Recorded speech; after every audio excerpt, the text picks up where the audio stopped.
اعوذ باللہ من الشیطان اللعین الرجیم بسم اللہ الرحمن الرحیم رب اشرح لی صدری ویسر لی امری واحلل عقدۃ من لسانی یفقہوا قولی ان اللہ وملائکتہ یصلون علی النبی یا ایھا الذین آمنوا صلوا علیہ وسلموا تسلیما۔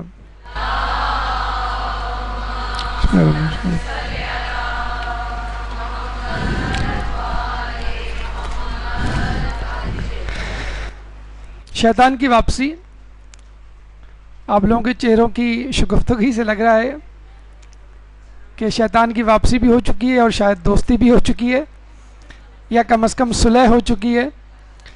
تو آج تو ہمیں شیطان کے خلاف بولنا ہے، تو اگر کسی کو کوئی جملہ ناگوار گزرے تو ابھی پیشگی معذرت۔ ماہ رمضان المبارک گزر چکا، عید آ چکی، شوال رواں دواں ہے، اور ایک مومن جس نے ماہ رمضان بہت اچھی طرح گزارا، سورہ بقرہ کی آیت نمبر 183 کے مطابق گزارا اور لعلکم تتقون کی منزل پر رہ کے گزارا، وہ مومن یقیناً ماہ رمضان کو مس کر رہا ہے۔ اور اس حوالے سے کس طرح ماہ رمضان کے فوائد کو سال بھر تک جاری رکھا جائے، اس عنوان سے گفتگو پچھلے ہفتے آپ کے سامنے گوشہ گزار کی گئی۔ لیکن آپ کو معلوم ہے کہ کسی بھی چیز کے دو اسباب ہوا کرتے ہیں، ایک داخلی پہلو اور ایک خارجی پہلو۔ اگر آپ کسی سبب نیکی کو نہیں کر پا رہے یا گناہوں سے نہیں بچ پا رہے تو یقیناً اس میں آپ کی نفس کی کمزوری ہے، آپ کی سستی کاہلی ہے، آپ کی غفلت ہے۔ لیکن بہرحال اس کا ایک خارجی عنصر بھی ہوتا ہے، ایک خارجی سبب بھی ہے، اور وہ ہے شیطان یا شیطان نما انسان۔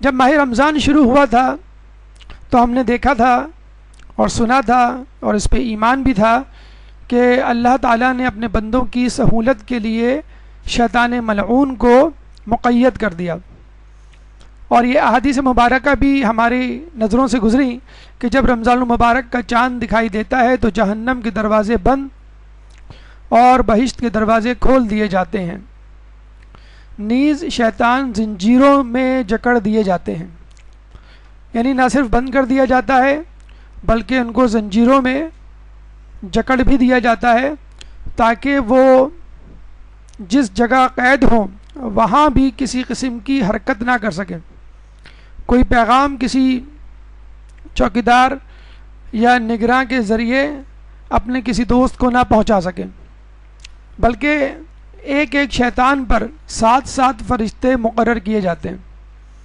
حدیث میں آیا ہے کہ ہر سرکش شیطان کے ساتھ 7 فرشتے مقرر کیے جاتے ہیں۔ یوں سمجھ لیجئے شیطان کے پاس کوئی بھی وے آؤٹ نہیں ہوتا اور وہ اپنی جگہ سے ٹس سے مس نہیں ہو سکتا۔ اب مومن الحمدللہ ایک فری ہینڈ کے ساتھ نیکیاں کرتا ہے اور خوب رچ کے نیکیاں کرتا ہے، ڈھیر ساری نیکیوں کو، نعمتوں کو، سعادتوں کو سمیٹتا ہے اپنے دامن میں، اور خوب سیر ہو کر اللہ تعالیٰ کی نعمتوں سے سرفراز ہوتا ہے۔ پورے مہینے ماہ رمضان کے اور پورے 29 یا 30 دن وہ اسی سرور میں گزارتا ہے۔ لیکن یہ ایک عجیب حدیث بھی ہماری نگاہ سے گزری، وہ یہ کہ آخری زمانے کی نشانیوں میں سے ایک نشانی یہ ہے کہ لوگ فقط ماہ رمضان میں عبادت کیا کریں گے، اور یہ حقیقت ہے۔ ویسے دیکھا جائے تو معاشرہ تنزل کی طرف گامزن ہے، گناہوں کا انبار ہے، نیکیاں قلیل تعداد میں ہیں، قیت الرجال ہے، لیکن ماہ رمضان میں پتہ نہیں فاسق سے فاسق مومن کو بھی کس طرح شعور آ جاتا ہے اور وہ ماہ رمضان میں نیکیاں کرنا شروع کر دیتا ہے۔ مسجدیں بھر جاتی ہیں اور گناہ کے اڈے خالی ہو جاتے ہیں، بلکہ گناہوں کے اڈوں میں یعنی ٹی وی اور میڈیا پر ماہ رمضان سے متعلق نیکیوں سے متعلق گفتگو کی جاتی ہے۔ لیکن پھر وہی افسوس کی بات کہ ماہ رمضان کے بعد یہ سب کچھ غائب ہو جاتا ہے، اور کیا ہوتا ہے، ایک ایک مومن پر کئی کئی شیطان ٹوٹے ہوئے ہوتے ہیں. جس طرح ایک شیطان پر 7 فرشتے مقرر تھے، اب اسی قید کا بدلہ لینے کے لیے شیطان باہر نکل آئے، اب ایک ایک مومن پہ 7 شیطان یا 70 شیطان ٹوٹ پڑتے ہیں. احادیث میں آیا ہے کہ گوشت پر اس قدر بھیڑیں نہیں ٹوٹی پڑتی جس قدر مومنین پر شیطان ٹوٹے ہوئے ہوتے ہیں. چنانچہ یہ جو آپ کو ایک دم سے اپنی طبیعت میں بوجھل پن، اداسی اور دوبارہ وہی ماہ رمضان سے پہلے والی کیفیت نظر جو آتی ہے، اس میں یقیناً آپ کی کم ہمتی، بزدلی، پستی، سستی کا عمل دخل ہوتا ہے. لیکن اس کے ساتھ ساتھ شیطانوں کی جو یلغار مومنین پر ہوتی ہے اس کا بھی اپنا عمل دخل ہے. تو ایک عقل مند مومن یہ کوشش کرتا ہے کہ وہ پتہ چلائے کہ آخر دوبارہ اس گناہ کو کرنے کے کیا اسباب ہیں. اس سے پہلے ایک بات سمجھ لیجئے کہ شیطان لفظ شطن سے نکلا ہے، اور شطن کا مطلب ہے باغی، خبیث اور گمراہ کرنے والا شخص، چیز، جن یا کوئی بھی چیز، کوئی بھی شے. یعنی اس کا تعلق جنوں سے بھی ہو سکتا ہے، اس کا تعلق انسانوں سے بھی ہو سکتا ہے، اس کا تعلق چیزوں سے بھی ہو سکتا ہے. اور اس کا تذکرہ سورہ انعام آیت نمبر 12 میں اللہ فرماتا ہے وَكَذَلِكَ جَعَلْنَا لِكُلِّ نَبِيٍّ، اور ہم نے ہر نبی کے لیے بنایا عدوًا شیاطین الانس والجن، دشمن جو کہ شیاطین ہیں انسانوں میں سے اور جنوں میں سے. یعنی کوئی نبی ایسا نہیں گزرا کہ جس کا کوئی دشمن نہ ہو، اور وہ دشمن شیطانوں میں سے بھی ہو سکتا ہے، انسانوں میں سے بھی ہو سکتا ہے اور جنوں میں سے بھی ہو سکتا ہے. اور آپ کو معلوم ہے کہ شیطان حقیقت میں ایک جن تھا، وَكَانَ مِنَ الْجِنِّ، اور وہ جنوں میں سے تھا. تو انسان کو بہکانے والے انسان بھی ہو سکتے ہیں، انسان کو بہکانے والے جن بھی ہو سکتے ہیں، اور ہر وہ شخص، ہر وہ چیز جو انسان کو گمراہ کرے اس کو شیطان کہتے ہیں. ہاں، ابلیس جو کہ اس میں علم ہے، اس میں خاص ہے، اس خاص شیطان کو کہتے ہیں کہ جس نے آدم علیہ السلام کو بہکایا اور یہ کہا کہ اس شجر ممنوعہ سے وہ پھل کھا لو جس کا تمہیں منع کیا گیا ہے، اگر تم نے کھا لیا تو تم فرشتے بن جاؤ گے، اگر تم نے کھا لیا تو تمہیں ایک ابدی زندگی مل جائے گی اور تم ہمیشہ ہمیشہ زندہ رہو گے. تو وہ ابلیس تھا. اور شیطان ہر بری چیز، ہر برے شخص کو کہتے ہیں، چاہے وہ انسانوں میں سے ہو چاہے وہ جنوں میں سے ہو. اچھا، ایک بات سن لیجئے، جیسا کہ آپ کو معلوم ہے اس سے پہلے بھی شیطان کے پھندے کے عنوان سے 2 دروس اس سلسلے میں دیے جا چکے ہیں، اور اس تیسرے درس کی ضرورت اس لیے پیش آئی کہ آپ کو معلوم ہے کہ شیطان کے مختلف پھندے ہیں جو مختلف لوگوں کے لیے وہ استعمال کرتا ہے. اس حوالے سے ایک واقعہ بھی ملتا ہے ہمیں. شیخ مرزا انصاری کے زمانے میں ایک شخص نے خواب میں شیطان کو دیکھا کہ وہ مختلف پھندے لیے ہوئے ہیں. تو جب اس سے پوچھا کہ یہ مختلف پھندے کیوں ہیں تمہارے پاس، تو شیطان نے کہا کہ یہ مختلف قسم کے لوگوں کے لیے مختلف پھندے میں استعمال کرتا ہوں. اور جب اس شخص نے کہا کہ میرے لیے اس میں کون سا پھندا ہے، تو شیطان نے کہا تو اپنا یار ہے، تجھے کسی پھندے کی ضرورت نہیں. تو یاد رکھ لیجئے، جس طرح ہم دیکھتے ہیں کہ ایک شخص جو ابھی بیماری میں مبتلا نہیں ہوا، مثلا ایک شخص جس کے ماں باپ دونوں ڈائبیٹک ہیں، تو وہ چونکہ ابھی بیماری میں مبتلا نہیں ہوا، چنانچہ اس کو احتیاط کا کہا جائے گا. ڈاکٹر اسے پریونٹیو میجرز کا کہیں گے کہ وہ ایسی غذائیں استعمال کرے، ایسا لائف اسٹائل ایڈاپٹ کرے کیونکہ اس کو ڈائبٹیز نہ ہو. اسی طرح ہائپر ٹینشن، اس طرح اور بیماریاں. اگر وہ شخص کسی بیماری میں مبتلا ہو جاتا ہے، مثلا ڈائبٹیز، ہائپر ٹینشن یا کوئی، اب اس کا علاج مختلف ہوگا.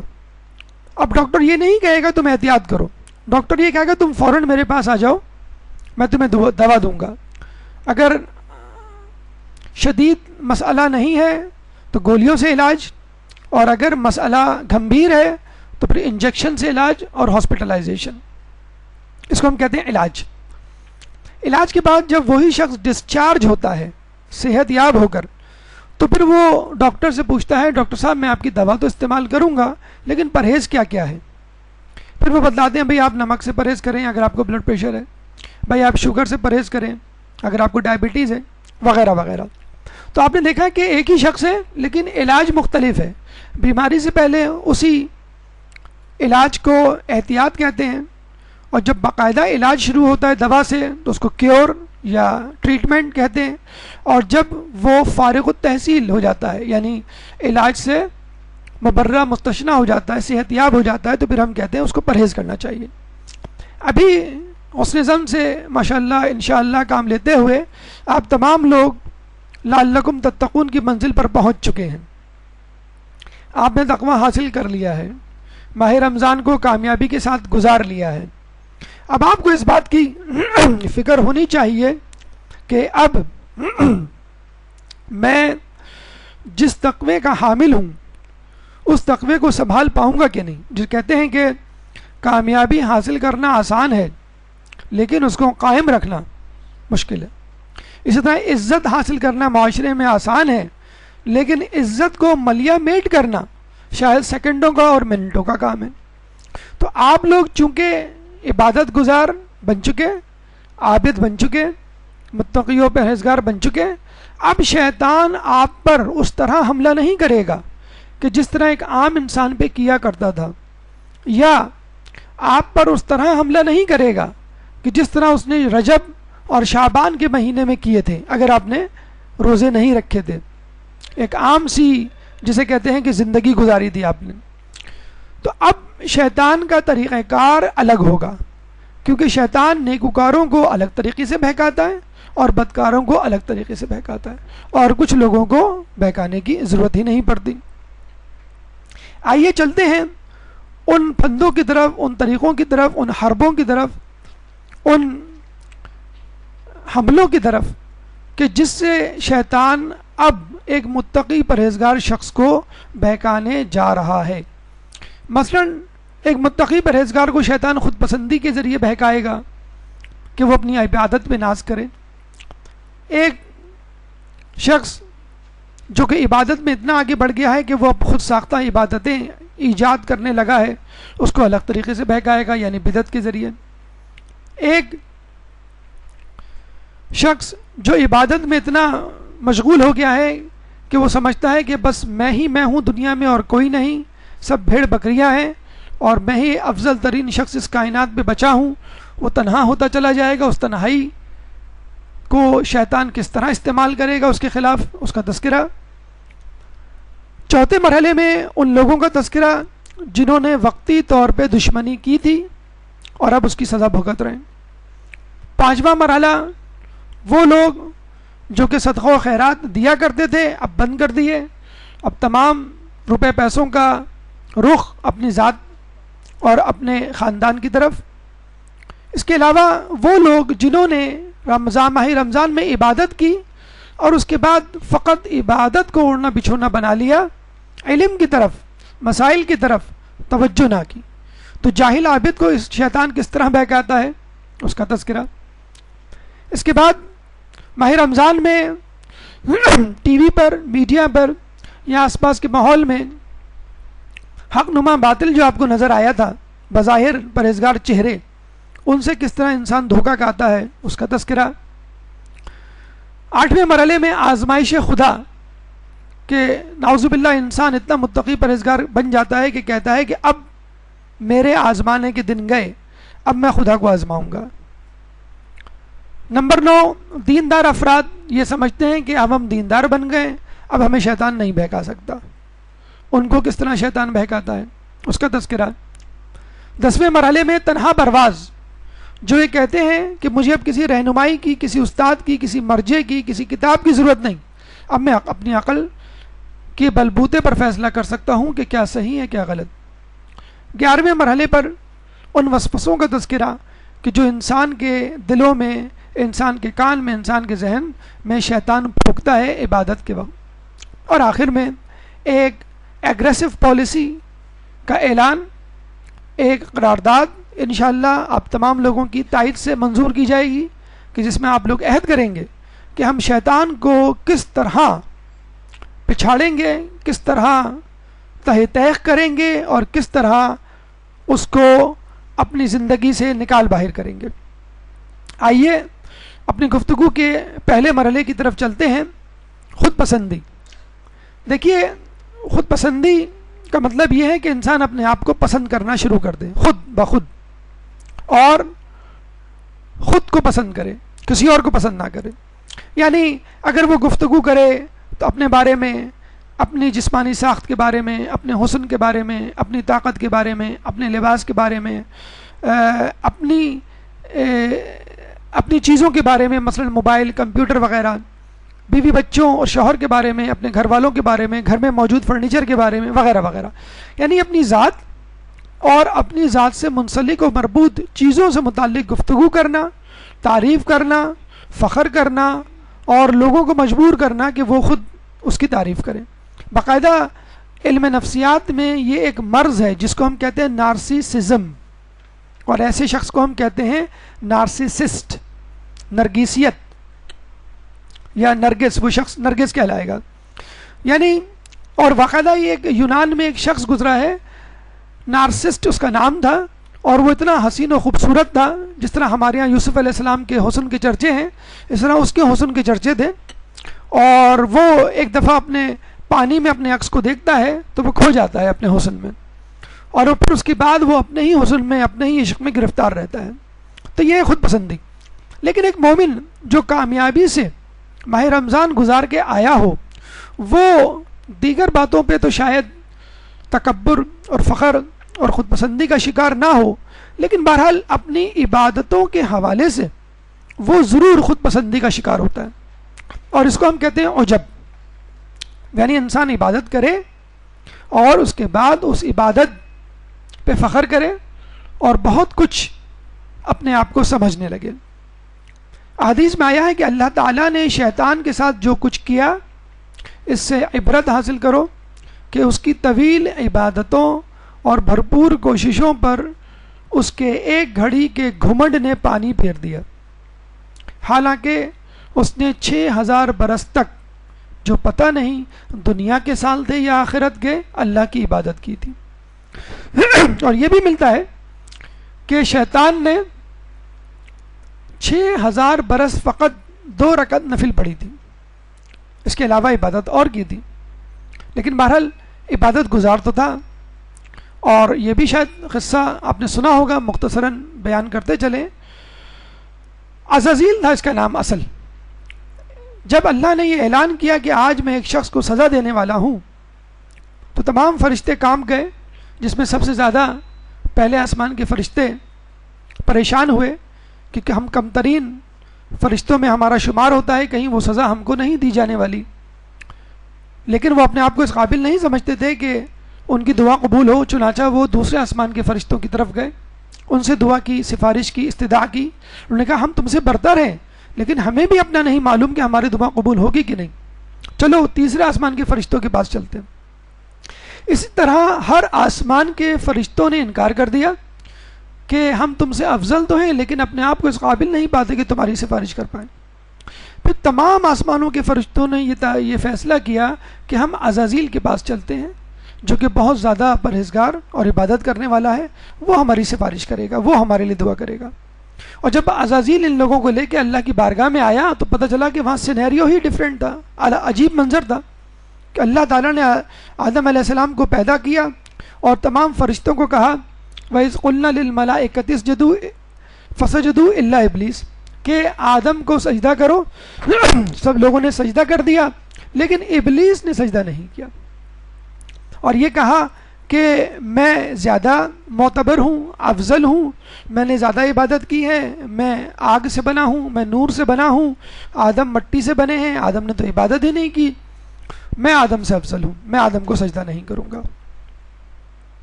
اور پھر اللہ تعالیٰ نے اس کو ملعون و مردود کہہ کے اپنی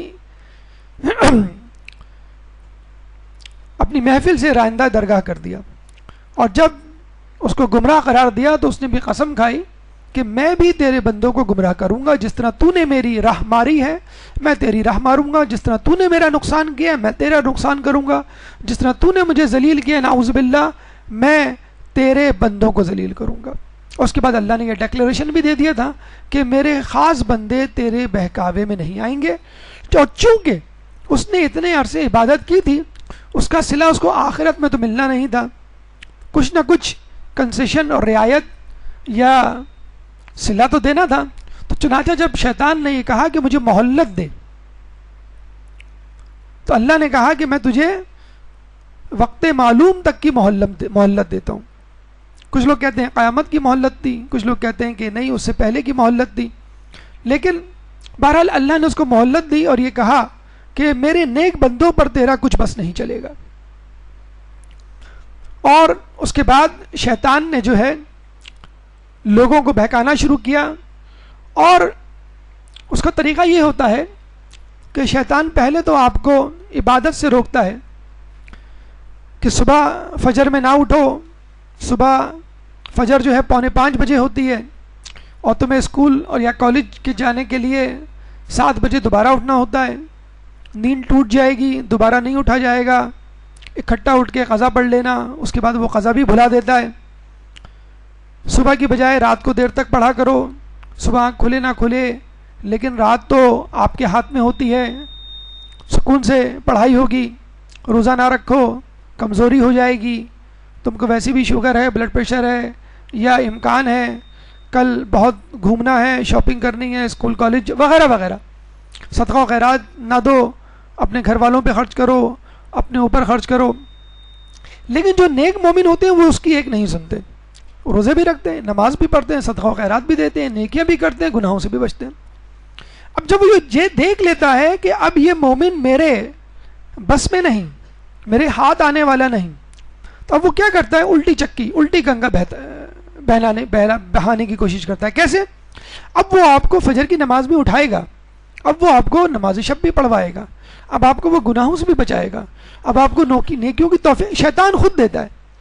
اور جب انسان اتنا زیادہ نیکوکار بن جاتا ہے کہ اپنے آس پاس کے لوگوں سے ممیز ہو جاتا ہے، تو پھر اس کے دل میں ایک خود پسندی اور عجب کا جذبہ بیدار ہو جاتا ہے کہ اب میں ان لوگوں سے بہتر ہوں، امی دیکھو ٹھیک سے حجاب نہیں کرتی، میں مکمل حجاب کرتی ہوں، ابو جو ہیں وہ اکثر نماز نہیں پڑھتے، بعض اوقات تاخیر سے پڑھتے ہیں، بھیا تو جو وہ چیٹنگ میں بس لگا رہتا ہے اور دیر سے آتا ہے، ماں باپ کی سنتا نہیں ہے، میں سب سے افضل ہوں، میں سب سے بہتر ہوں، میں تو مدرسے بھی جاتی ہوں، میں جو ہوں وہ اپنا اسکول کالج اور مدرسے کی تعلیم پہ بھی توجہ دیتی ہوں، سب میری تعریف کرتے ہیں، مجھ سے بہتر کوئی نہیں۔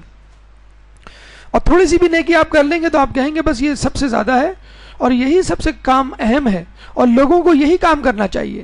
اگر آپ نے کسی مستحب عمل کو شروع کر دیا تو آپ یہ کہتے ہیں بس تمام لوگوں کو یہی کام کرنا چاہیے اور باقی کام جو لوگ کر رہے ہیں وہ غلط ہے یا کم اہم ہے۔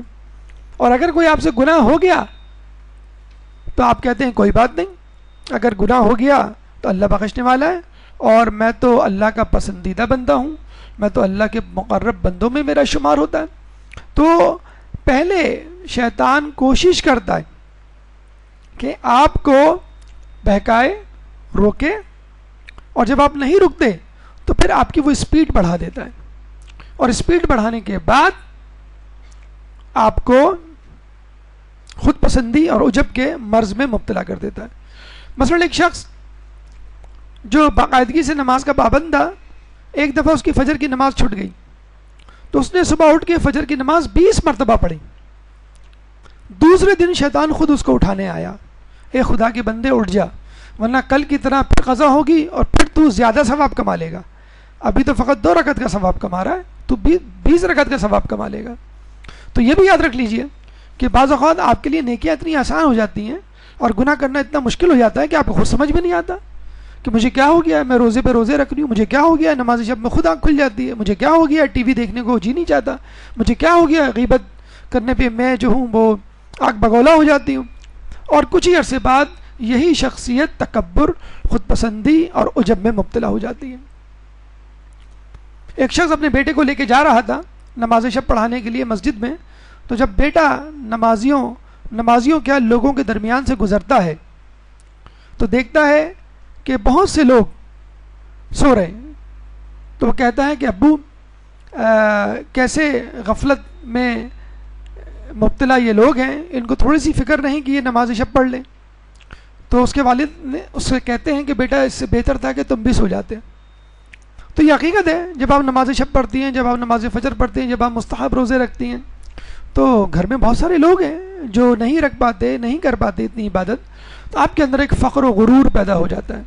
پہلے تو کوشش ہوتی ہے کہ اس نیکی کو ڈسکلوز کیا جائے، بتایا جائے کہ میں نے آج نماز شب پڑھی، آج میں نے روزہ رکھا، آج میں نے نیکی کی، آج میں نے صدقہ دیا، آج میں نے فلاں کی مدد کی. اور اگر نہیں ہو پاتی یہ نیکی ڈسکلوز، تو آدمی اپنے تئیں ایک اندرونی عجب اور خود پسندی کا شکار ہو جاتا ہے. ماہ رمضان میں جتنی بھی نیکیاں کی، اس کے بارے میں ایک یہ ڈر، یہ خوف رکھیے کہ پتہ نہیں وہ نیکیاں قبول ہوئیں کہ نہیں.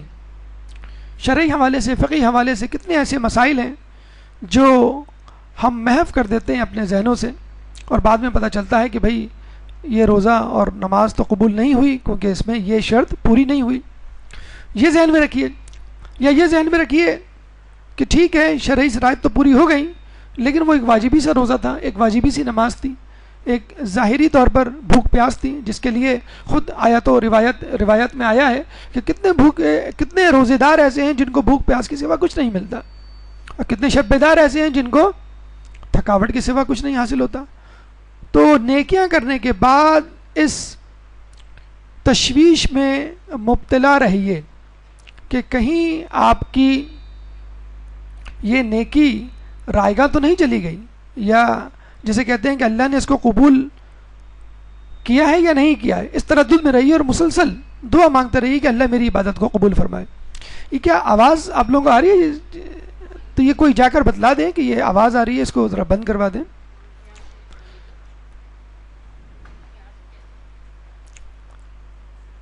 دوسرا مرحلہ بدعت یعنی دین میں کوئی چیز ایجاد کرنا، خود ساختہ عبادت. اور ایسا ہوتا ہے کہ جب انسان کسی عبادت کو کرنے لگتا ہے، نیکی کی طرف آتا ہے اور مسلسل نیکیاں انجام دیتا ہے، تو بعض اوقات وہ خود اپنے طور پہ فیصلے کرنے لگتا ہے، اور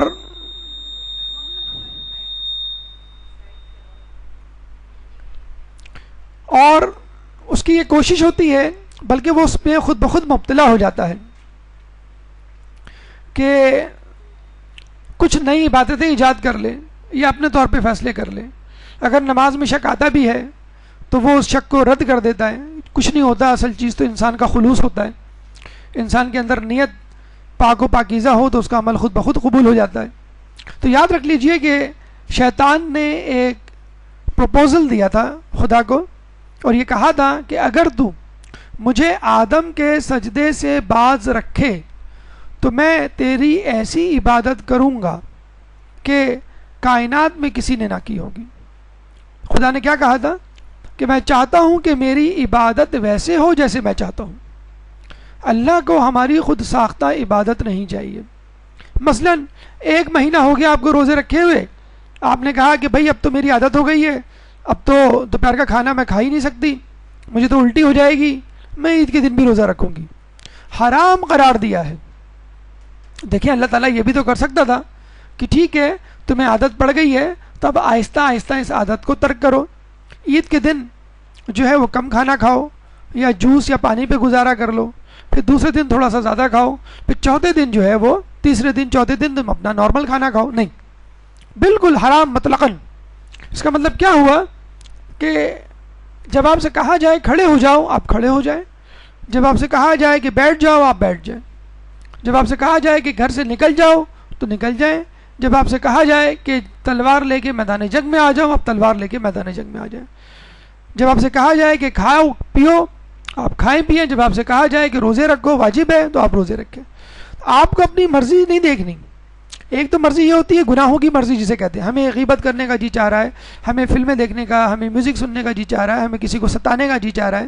ایک تو گناہوں کی ول ہوتی ہے، خواہش و تمنا. ایک ہوتی ہے عبادت کی تمنا کہ میں سفر میں ہوں، میں کہوں کہ نہیں میں قصر نماز نہیں، میں 4 رکعت پڑھوں گا فجر ظہر کی پوری، یا فجر کی میں 4 رکعت پڑھوں گا کیونکہ آج بڑا فریش ہوں، جلدی سو گیا تھا تو 2 رکعت کی بجائے اگر میں 4 رکعت پڑھوں، ہاں 2 سنت 2 نفل 2 فرض آپ پڑھ سکتے ہیں، لیکن 2 فرض کو آپ کہیں میں 4 فرض بنا دوں، ایسا نہیں ہو سکتا. تو اپنی مرضی کی عبادت، اپنی خود ساختہ عبادت نہیں چلے گی، خدا کی بنائی ہوئی عبادت چلے گی. اور دنیا میں ایسی مثالیں موجود ہیں کہ جن لوگوں نے نہ صرف اپنی بنائی ہوئی عبادتیں ایجاد کی، بلکہ پورے فرقے کی بنیاد رکھی اور گمراہ ہوئے اور بلکہ کافر ہو گئے. مرزا احمد قادیانی ان میں سے ایک شخص تھا جس نے کئی علماء سے علم حاصل کیا تھا، علم دین، فارسی عربی میں اس کو عبور تھا، فارسی و نسل تھا. اور اس نے دیکھا کہ میں عبادت میں علم میں بہت آگے بڑھ گیا ہوں اپنے ارد گرد کے علماء سے. تو اس نے یہ سوچنا شروع کر دیا کہ کہیں میں کوئی خاص چیز تو نہیں، اللہ نے مجھے کسی خاص مقصد کے لیے تو نہیں پیدا کیا. ایسے تہمات، ایسے وسوسے ہمارے ذہنوں میں بھی آتے ہیں. چنانچہ اس نے کہا کہ مجھے فیصلہ کرنے دو. اچھا، اس کے حامیان بھی پیدا ہو گئے کہ جی جناب آپ تو بڑے پائے کے بزرگ ہیں. تو اس نے کہا کہ اچھا مجھے فیصلہ کرنے دو، مجھے کیا کرنا چاہیے، اور فیصلہ میں خود نہیں کروں گا، خدا سے پوچھوں گا کہ مجھے کیا کرنا چاہیے. یعنی اب وہ وحی کا انتظار کرنے لگا. 40 دن چلہ اس نے کاٹا مسجد میں. 40 دن کے بعد باہر نکلا اور کہا کہ خدا نے مجھے تمہارا امام بنا دیا، میں ہی مہدی موعود ہوں. اور کچھ عرصے بعد اس کی پروموشن ہو گئی. اس نے کہا کہ اب مہدی نہیں رہا، اب میں محمد کے بعد ایک نیا نبی بن گیا ہوں، اب میں نبی ہوں. اور وہ سیکنڈ لاسٹ نبی تھے، اب میں آخری نبی ہوں اور مجھ کو مانو. اور واقعی کئی لوگ، اور اب بھی خود کراچی میں، پاکستان میں، لاہور میں باقاعدہ ان کا گڑھ ہے. انگلینڈ سے باقاعدہ ایک ٹی وی چینل چل رہا ہے alislam.org کے نام سے. ہمارے یہاں al-islam.org ہماری ویب سائٹ، اور وہ ہے الاسلام. بعض لوگ غلطی سے الاسلام لکھ کے بڑے مزے سے احادیث اور دیگر باتیں نوٹ کر لیتے ہیں، تو پتہ چلتا ہے صرف ڈیش کا فرق ہے، یعنی فل ان دا بلینک کا فرق ہے، اس میں آپ خود اپنی طرف سے بھر لیجئے. تو اتنی مماثلت ہے ان کے وضاحتہ میں، ان کے ٹی وی چینل میں، ان کی باتوں میں، کہ آپ کہیں گے کہ بھائی تو ہمارے جیسے لوگ ہیں. تو آپ نے دیکھا کہ مرزا احمد قادیانی کو کس نے بہکایا؟ اس کی عبادت نے. اور کہتے ہیں کہ لوگ، اس نے نہیں بلکہ لوگوں نے یہ کہا کہ اس نے جو آخری خطبہ دیا تھا 2 گھنٹے کا، وہ اتنا فصیح و بلیغ تھا کہ لگ رہا تھا کہ الہام ہو رہا ہے، وحی ہو رہی ہے، اور وحی کے جملے ہیں جو اس کی زبان مبارک سے نعوذ باللہ نکل رہے ہیں. اتنے لوگ اس کے پیچھے پاگل ہو گئے تھے. ٹھیک ہے، ہم اتنے اعلیٰ درجے کے گمراہ نہیں بن سکتے، لیکن کسی حد تک تو اپنے طور پر لوگوں سے، رہنماؤں سے، اساتذہ سے، علماء سے، مراجع تقلید سے بیگانے اور لاپرواہ اور بے نیاز تو ہو سکتے ہیں. خود اپنے طور پہ فیصلے کرنے کے، جسے کہتے ہیں کہ مجاز تو ہو سکتے ہیں. محمد عبد الوہاب نجدی کے بارے میں آپ نے سنا ہوگا، جنت البقیع کے حوالے سے 8 شوال کو جو منایا گیا، اور جو لیکچر موجود ہے ڈاکٹر عابد کا فیس بک پہ. تو عبد الوہاب کیا تھا؟ دیندار گھرانے کا ایک فرد تھا. اس کا باپ حنبلی مذہب سے تعلق رکھتا تھا، اس کا بھائی دیندار تھا، بڑا دیندار گھرانہ تھا، لیکن انٹلیکچوئل تھا، جینیس تھا. بڑی جلدی اس نے چھلانگے مار کے بہت سارے منازلیں اس نے طے کر لی. جب طے کر لی تو اس نے کہا کہ اب تو میں خود اپنے طور پہ صاحب رائے بن چکا ہوں، اور اب لوگوں کو مجھے فالو کرنا چاہیے، اور یہ تمام جو لوگ پہلے گزر چکے ہیں یہ پرانے ہو گئے، اب مجھے ایک نیا مذہب اور نیا فرقہ ایجاد کرنا چاہیے. تو نے وہابی فرقے کی، وہابی مذہب کی بنیاد رکھی، اور پھر کنگ عبدالعزیز کے ساتھ مل کر، برٹش گورنمنٹ کے ساتھ مل کر، ہمفرے اور لارنس نامی برٹش اسپائز کے ساتھ مل کر، جس طرح اس نے قتل و غارت کا بازار گرم کیا، جس طرح کربلا نجف میں حملے کیے، جس طرح احسا کے لوگوں کو قتال کیا، اور جس طرح غربوں کو ڈھایا، آپ کے سامنے ہے. تو اس کو کسی نے نہیں بہکایا، اس کی عبادت نے بہکایا، بلکہ عبادت نے بھی نہیں بہکایا، عبادت پہ غرور نے بہکایا. تو اگر آپ عبادت کریں تو اپنے سے بہتر عبادت کرنے والے کو دیکھ لیں. اگر آپ کوئی نیکی کریں تو اپنے سے پرانے نیکی کرنے والے شخص کو دیکھ لیں کہ یہ مجھ سے زیادہ نیکی کا، جسے کہتے ہیں حامل ہے. اپنے سے بہتر شخص، مراجعین، اصحاب، امام کو دیکھ لیں کہ انہوں نے مجھ سے اچھی، جسے کہتے ہیں کہ زندگی گزاری، مجھ سے اچھے نیک اعمال کیے، تو میں کیوں کر اپنی نیکیوں پر غرور و فخر کر سکتا ہوں. تیسرا مرحلہ، تیسرا پھندا یا تیسرا مسئلہ جو پیدا ہوتا ہے ماہ رمضان کے بعد ایک مومن کے لیے، جو متقی پرہیزگار بن چکا ہوتا ہے اور لعلکم تتقون کی منزل پر پہنچ چکا ہوتا ہے، وہ ہے تنہائی. اب آپ کو ابو برے لگتے ہیں، امی میں کیڑے نظر آنے لگتے ہیں، آپ کو بہن بھائی کھلتے ہیں، آپ کو دوست احباب سے چڑ ہو جاتی ہے. کیوں؟ آپ متقی پرہیزگار بن چکے ہیں. وہ متقی پرہیزگار نہیں رہے. اگر تھے تو اب ان کا تقویٰ ختم ہو گیا ہے، آپ کا تقویٰ برقرار ہے. آپ نے ماشاءاللہ 6 شوال کے بھی روزے رکھے، آپ نے ماشاءاللہ جو ہے نماز شب ابھی تک جاری رکھی ہوئی ہے، آپ نے ماشاءاللہ جو ہے وہ حجاب اور دیگر نیکیاں بھی جاری رکھی ہوئی ہیں. آپ ایک سپیریئر شخص بن چکے ہیں. اب آپ کیا کرتے ہیں؟ اپنے گرد ایک حصار قائم کر لیتے ہیں. آپ کہتے ہیں بھائی I am some thing different, I am some thing special, میں اللہ کا فیوریٹ ہوں، میں اللہ کا چہیتا ہوں، میں اللہ کی چہیتی ہوں.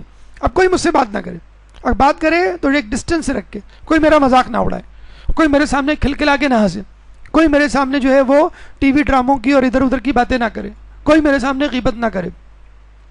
اور چھوٹا گناہ یا ایسا گناہ جسے کہتے ہیں کہ جس کو دیکھ کے آپ کو غصہ نہیں آنا چاہیے، آپ کو غصہ آ جاتا ہے. مثلاً آپ ڈنڈا لے کے پورے گھر میں گھومنے لگتے ہیں کہ بھائی کون نماز پڑھ رہا ہے، کون نماز نہیں پڑھ رہا ہے، نماز کا وقت ہو گیا ہے 12 بج کے جسے کہتے ہیں کہ 36 منٹ ہو گئے، ظہر کا وقت شروع ہو چکا ہے، بس نماز پڑھو. شرطے کی طرح ایک ڈنڈا لے کے کہ بھائی نماز پڑھنی ہے، اور جو واش روم میں ہے اس کو کھڑکھٹا رہے ہیں، جو کچن میں ہیں اس کو گھسیٹ رہے ہیں کہ امی چھوڑیں یہ جل جائے دیکھچی، کوئی مسئلہ نہیں ہے. ابو کو فون کر رہے ہیں SMS کہ ابو 12:36 ہو گئے، نماز ظہر کا وقت ہو گیا ہے.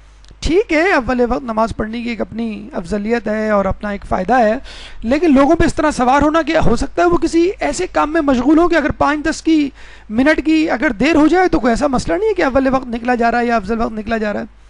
اگر آپ کو نیکی کرنی ہے، اگر آپ کو سختی کرنی ہے تو اپنے اوپر کیجیے، بالکل کیجیے. نماز شب لوگ مغرب کے بعد پڑھتے ہیں، عشاء کے بعد پڑھتے ہیں، افضل وقت فجر سے پہلے کا ہے. آپ اس کے اوپر اپنے اوپر اس کو لاگو کریں. کیا ضروری ہے کہ گھر کی تمام لائٹیں جلا دی جائیں اور زور زور سے اعلان کیا جائے حی علی الصلاۃ، حی علی الصلاۃ، کہ آؤ نماز کی طرف، حی علی خیر العمل؟ تو یہ جو کیفیت ہے انسان کو پھر اجنبی بنا دیتی ہے. پھر اگر اس کے سامنے کوئی گفتگو ہوتی ہے مثلا لباس کی، مثلا شاپنگ کی، مثلا کسی ڈش کی ریسیپی کی، تو وہ اس کو بھی ناپسند کرتا ہے. حالانکہ اس میں کوئی گناہ کی بات نہیں ہے. اگر کوئی کسی فیشن کی، کسی لباس کی، کسی اچھی ڈش کی ریسیپی کی بات کر رہا ہے، کسی کھیل سے متعلق کوئی گفتگو ہو رہی ہے، اب آپ کہتے ہیں کہ نہیں یہ سب حرام ہے، یہ دنیا میں رہ جائے گا، عند اللہ حسن المآب، جو اللہ کے پاس ہے وہی رہنے والا ہے، وہ زیادہ بہت خوب، ٹھیک ہے وہ بھی آپ کو ملے گا، لیکن دنیا کی نعمتوں کو اس طرح ٹھکرانا، ایک مجرد زندگی بنا لینا، اپنے آپ کو تجرد کی کیفیت میں ڈال لینا اور سب کچھ چھوڑ دینا، یہ کہیں کی جسے کہتے ہیں کہ عقل مندی نہیں. اور انسان جب اکیلا ہو جاتا ہے تو پھر شیطان کو فری ہینڈ مل جاتا ہے. کیونکہ دیکھیں جب آپ کسی کے ساتھ ہوتے ہیں تو اپنے آئیڈیاز شیئر کرتے ہیں. علم کے بارے میں بھی کہا جاتا ہے کہ اگر علم حاصل کرے اور اس کو دوسروں تک نہ پہنچائے تو وہ علم اس کے دل میں شک ڈال دیتا ہے. اور یہ کبھی آپ پریکٹیکلی کر کے دیکھ لیجئے. اگر آپ کو ایک بات معلوم ہے اور بڑے عرصے تک وہ ڈسکس نہ کریں، اس پہ عمل نہ کریں، لوگوں کو نہ بدلائیں، آپ اس میں شک میں مبتلا ہو جائیں گے. اور اگر کوئی شک ہے تو وہ یقین میں بدل جائے گا کہ نہیں یہ سب جھوٹ ہے، یہ سب جو کہتے ہیں کہ یہ غلط ہے. شیطان اکیلے آدمی یا 2 آدمیوں کو بہکانے آتا ہے، مگر جب ایک جگہ 3 آدمی ہوتے ہیں تو قریب نہیں آتا. اچھا اصولاً تو حدیث یہ ہونی چاہیے شیطان اکیلے آدمی کو بہکاتا ہے، اور جب 2 یا 2 سے زیادہ ہو جائیں تو نہیں بہکاتا. ہونا تو یہی چاہیے. لیکن جسے کہتے ہیں کہ رسول اللہ کی جو حدیث ہے، جو نکات ہیں، جو نکتہ ہے،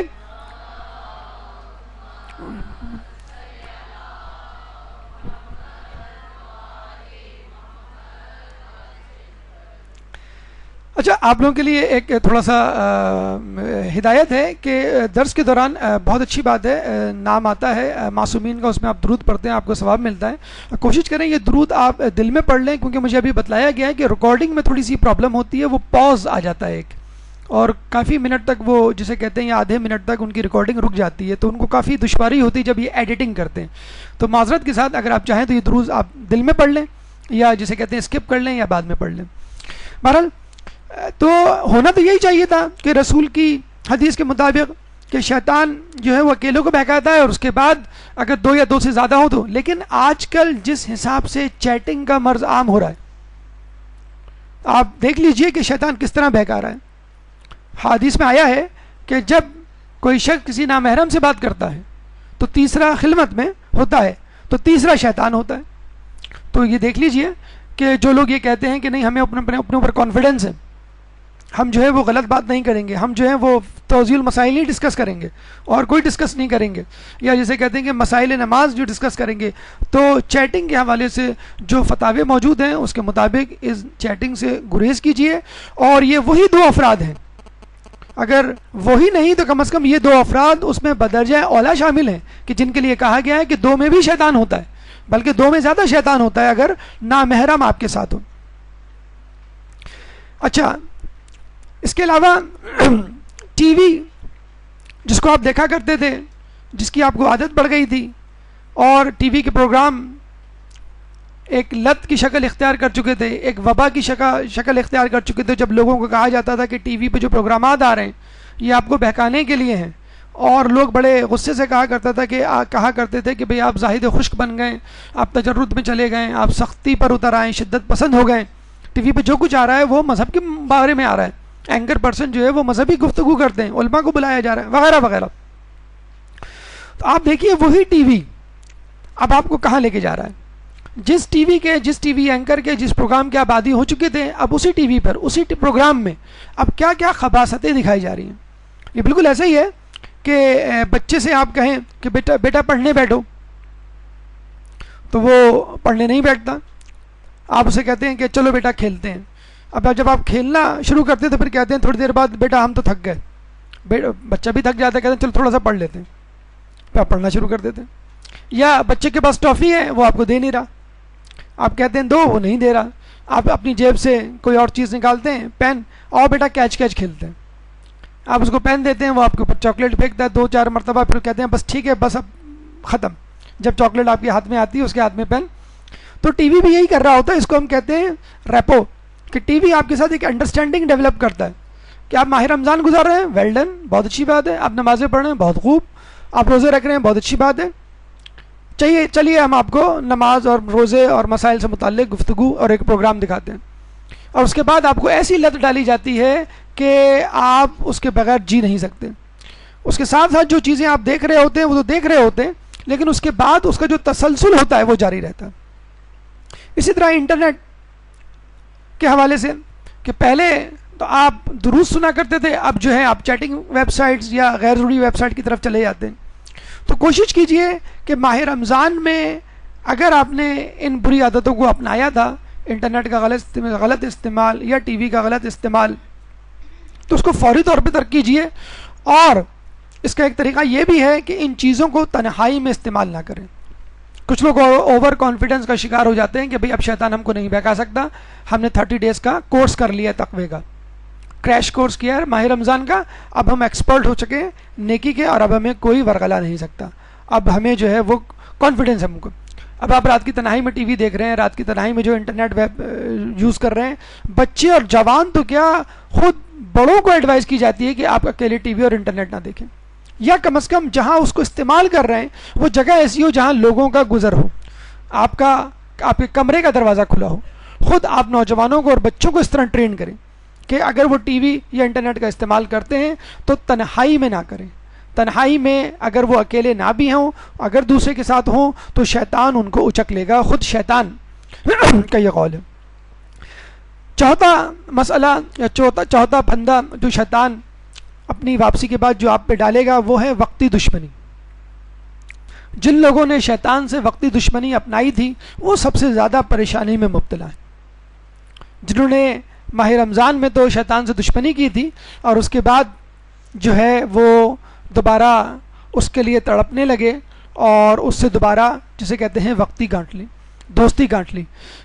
دیکھیں احادیث میں آیا ہے کہ شیطان کو اپنا دشمن بنائے رہو، کیونکہ اللہ تعالیٰ فرماتا ہے ان الشیطان لکم عدو فاتخذوہ عدوا، کہ بے شک شیطان تمہارا دشمن ہے، پس تم بھی اس کو اپنا دشمن بنا لو.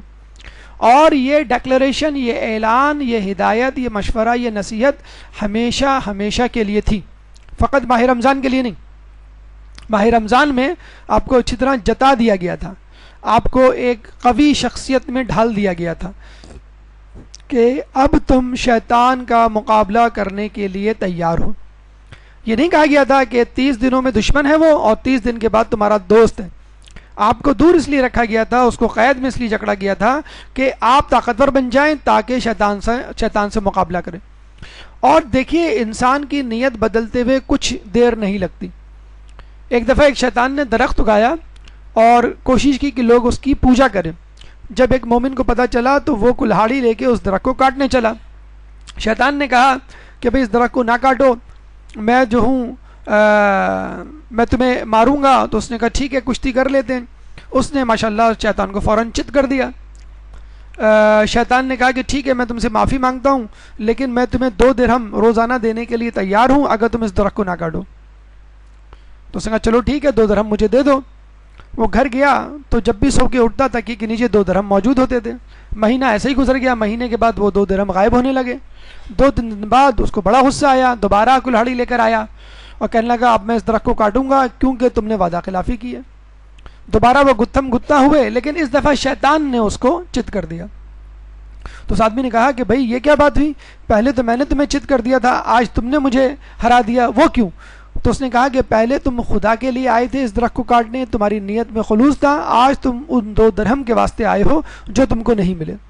تو انسان کی نیت بدلتے ہوئے بالکل دیر نہیں لگتی، اور یہ اندازہ آپ کو چاند رات کو ہو گیا ہوگا۔ اگر آپ بازار نہیں بھی گئے چوڑیاں لینے، مہندی لگانے یا شاپنگ کرنے یا ونڈو شاپنگ کرنے تو ٹی وی پہ ماشاءاللہ اتنا مٹیریل آپ کو مل جاتا ہے کہ آپ کو گناہ جسے کہتے ہیں ہوم ڈیلیوری کی صورت میں دستیاب ہے، اب فون کال کرنے کی بھی ضرورت نہیں ہے۔ بازار دنیا کے بدترین ٹکڑے حدیث میں آیا ہے، اور مساجد بہترین ٹکڑے۔ اور یہ بھی کہا گیا ہے کہ ان بازاروں میں اگر کوئی شخص 1 مرتبہ تسبیح کرے گا تو اس کو 10 لاکھ تسبیح کا ثواب ملے گا۔ اگر آپ کا بازار جانا ہو، وہ تو بہرحال ہوتا ہے، کوئی نہ کوئی ضرورت انسان کو پڑتی ہے، تو کوئی بھی تسبیح آپ کریں گے، اللہ اکبر، سبحان اللہ، درود شریف یا کلمہ طیبہ کچھ بھی، تو آپ کو 10 لاکھ تسبیح کا ثواب ملے گا۔ کیوں کہ بازار غفلت کی جگہ ہیں، اور جب بازار میں بے حجابی عام ہو جائے تو نور علی نور کی مصداق ظلم علی ظلم، انسان کو بہکنے میں بالکل دیر نہیں لگتی۔ خوشحالی ماہ رمضان میں صدقہ و خیرات کی کثرت تھی، آپ کی توجہ غریبوں کی طرف تھی، افطار کروایا کرتے تھے، بھوکوں کو کھانا کھلایا کرتے تھے، صدقہ و خیرات دیا کرتے تھے، راشن تقسیم کیے گئے، لباس لوگوں کو پہنچائے گئے، عیدیاں بانٹی گئیں، اور اس کے بعد سب کچھ بھلا دیا گیا۔ جس طرح روزوں کو بھلا دیا گیا اس طرح صدقہ و خیرات کو بھی۔ اب عیدیوں کا رخ، دولت کا رخ آپ کی طرف، آپ کے بیوی بچوں کی طرف، اور جتنی جسے کہتے ہیں کہ دولت کی فراوانی اور اس کو لٹانا اور اسراف عید کے دن ہوتا ہے، وہ پورے رمضان میں شاید نہ ہوتا ہو۔ رمضان میں ملا کر اپنے مہینے کا آپ خرچہ حساب لگائیں، اور عید کے دن جو کچھ آپ خرچہ کرتے ہیں، اب تو ماشاءاللہ عید کے 1 یا 2 دن پہلے وہ بیوٹی پارلرز اور باربر شاپس میں باقاعدہ لائنیں لگ جاتی ہیں، اور مہنگے سے مہنگے جسے کہتے ہیں کہ بالوں کو سجانے سنوارنے کا ریٹ جو ہے 4-4 5-5 ہزار تک پہنچ گیا، تو باقی چیزوں کا یا دلہن کا جو ریٹ ہے یا ہدیہ ہے وہ کہاں تک پہنچ گیا ہوگا۔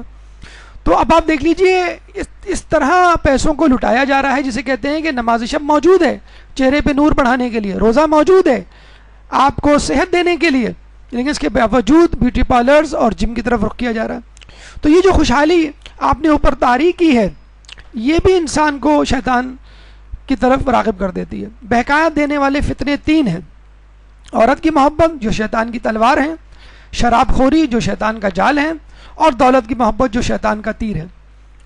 حدیث میں آیا ہے کہ میں اپنی امت کے لیے جس فتنے سے زیادہ سب سے زیادہ فکر مند ہوں وہ ہے دولت کا فتنہ، اور یہ حقیقت ہے کہ وہ دولت وہ شے ہے جو ہر شخص کو اپنے نرغے میں لے لیتی ہے، چاہے وہ عورت ہو، چاہے وہ مرد ہو، چاہے وہ بچہ، چاہے وہ جوان، چاہے وہ ضعیف، ہر شخص اس دولت کے پھندے میں آ جاتا ہے۔ لاکھوں کروڑوں کمانے جسے کہتے ہیں کہ وہ لوگوں کو کم پڑ جاتے ہیں۔ حضرت سعد ایک صحابی اصحاب صفہ سے ان کا تعلق، ان کی غربت کی زندگی کو دیکھ کے رسول اللہ بہت اداس ہوتے تھے، اور یہ اکثر کہا کرتے تھے سعد اگر اللہ نے مجھے پیسے دیے تو میں تمہیں بے نیاز کر دوں گا۔ ایک دفعہ جبرائیل علیہ السلام آئے اور کہنے لگے کہ آپ کو سعد کی غربت کا بڑا قلق ہے، رسول نے کہا ہاں. تو جبرائیل نے 2 درہم دیے رسول کو اور کہا کہ یہ سعد کو دے دیں اور کہیں کہ اس سے تجارت کرے. رسول نے سعد کو بلا کے کہا کہ کیا تم تجارت کرو گے؟ تو سعد نے کہا کہ میرے پاس تو 2 کوڑی نہیں. تو رسول نے کہا کہ یہ درہم لے لو اور اس سے جا کے تجارت کرو. سعد نے تجارت شروع کی, ماشاءاللہ بڑی برکت ہوئی, دکان خرید لی مسجد کے ساتھ اور چیزیں بیچنے لگے. لیکن رسول نے دیکھا ان کو نمازوں میں تاخیر ہونے لگی, بسا اوقات نماز میں نہیں آتے. رسول اللہ نے کہا کہ تم کو دنیا نے غفلت میں ڈال دیا سعد. تو سعد کہتے ہیں میں کیا کروں, کیا مال بیچ دوں, پھینک دوں؟ فلاں کو میں نے اتنی چیزیں دی ہوئی ہیں, مجھے پیسہ لینا ہے, فلاں کو میں نے پیسے دیے ہوئے ہیں, چیز پہنچانی ہے, میں کیا کروں, میں مصروف ہوں کاروبار میں. اور رسول اللہ بڑا کڑتے تھے, بہت اداس ہوتے تھے, یعنی پہلے سے زیادہ اداس. جبرائیل آئے اور کہنے لگے کہ کیا آپ کو سعد کی حالت پہ بہت دکھ ہوتا ہے؟ رسول نے کہا ہاں. کیا آپ چاہتے ہیں کہ سعد کی امیری برقرار رہے, یا اگر آپ چاہتے ہیں کہ سعد اپنی دوبارہ حالت پہ واپس آ جائے؟ آپ جو چاہتے ہیں وہی ہوگا. رسول نے کہا کہ مجھے اس بات کی جسے کہتے ہیں کہ اس بات کا قلق ہے کہ سعد کی دولت کی وجہ سے اس کی آخرت تباہ ہو رہی ہے.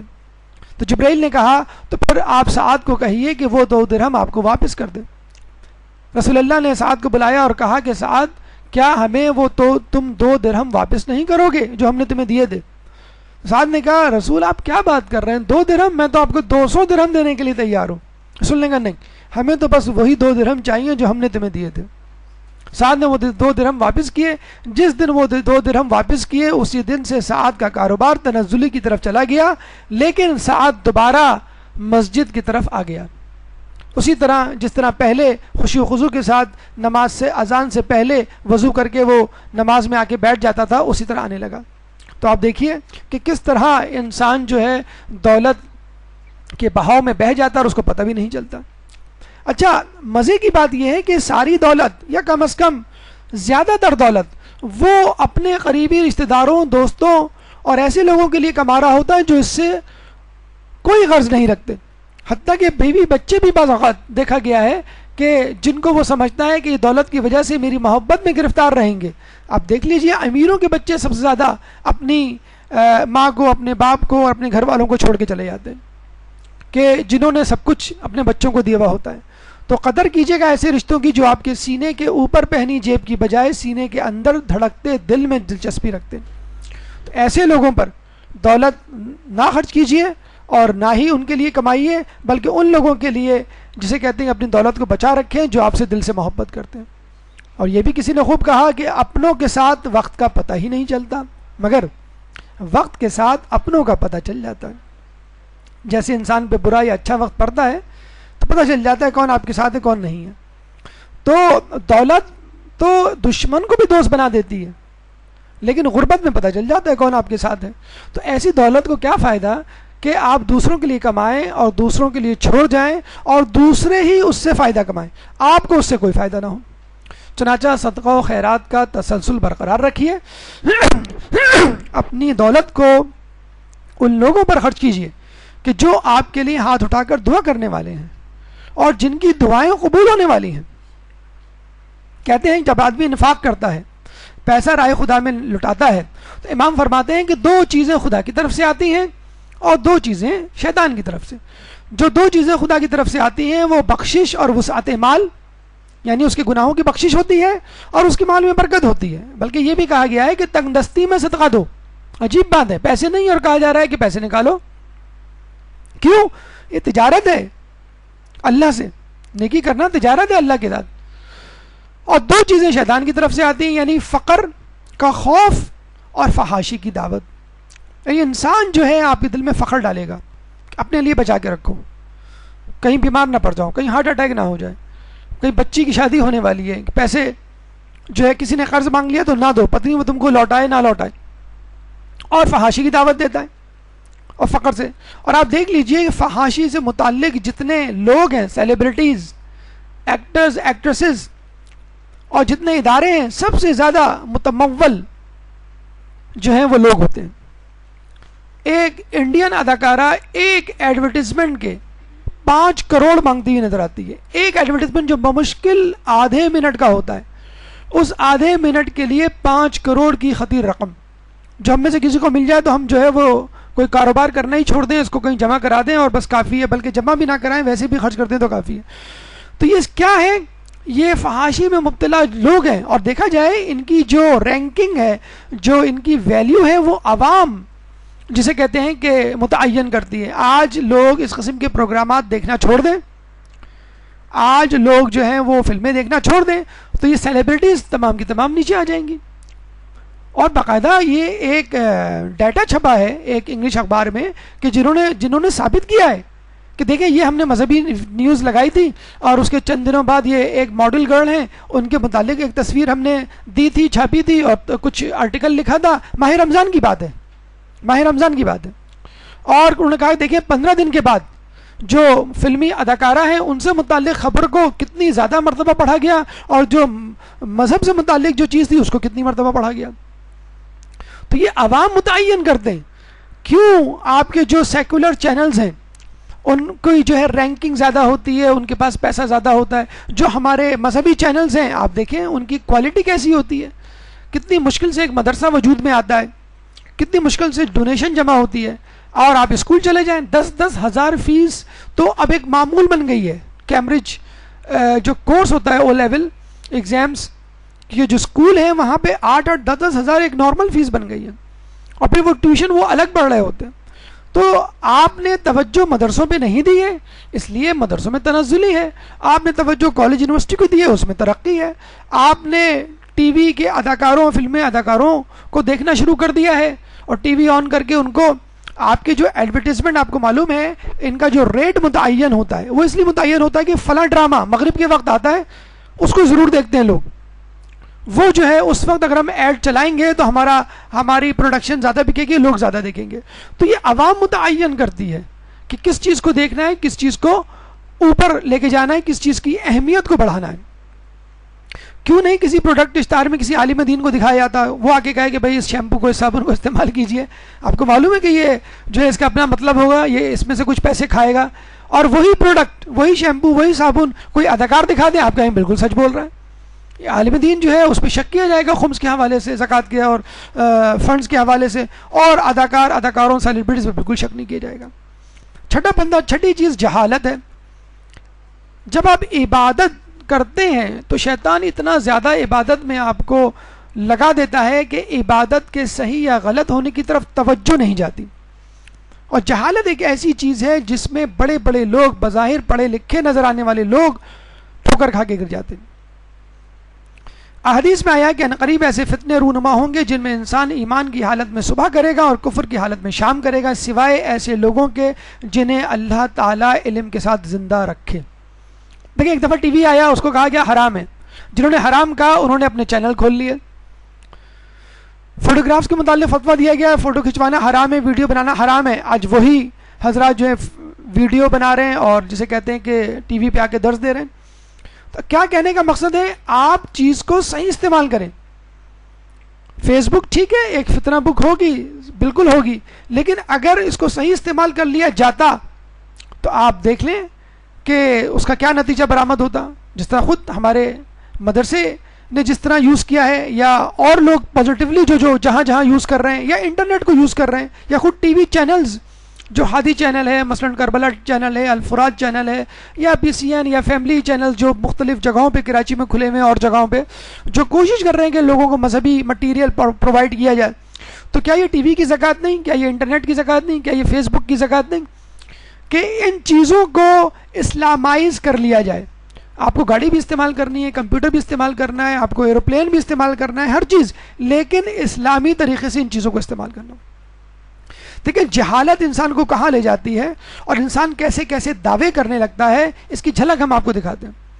آپ نے دیکھا ہوگا لوگ روزے رکھتے ہیں، لوگ اعتکاف میں بیٹھتے ہیں اور کہتے ہیں مجھے فلاں خواب دکھا تھا، مجھے فلاں شخص نے خواب میں آ کے یہ بشارت دی ہے، مجھے فلاں حکم ملا ہے، اب مجھے یہ کرنا ہے.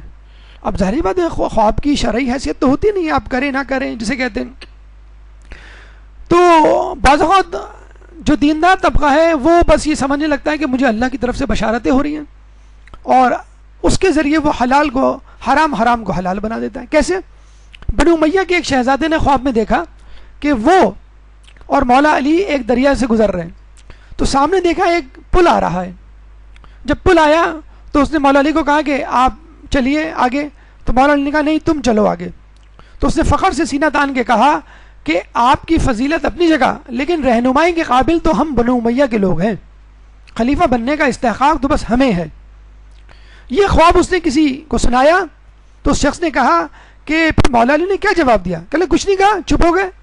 کیا کیا کیا کیا کیا کہہ سکتے تھے؟ وہ بات میں نے بالکل صحیح کہی تھی، ہم رہنمائی کے قابل ہیں اس لیے تو کچھ نہیں کہا. تو اس شخص نے کہا تم ذرا غور سے سوچ کے بتاؤ کہ انہوں نے کچھ کہا تھا یا نہیں؟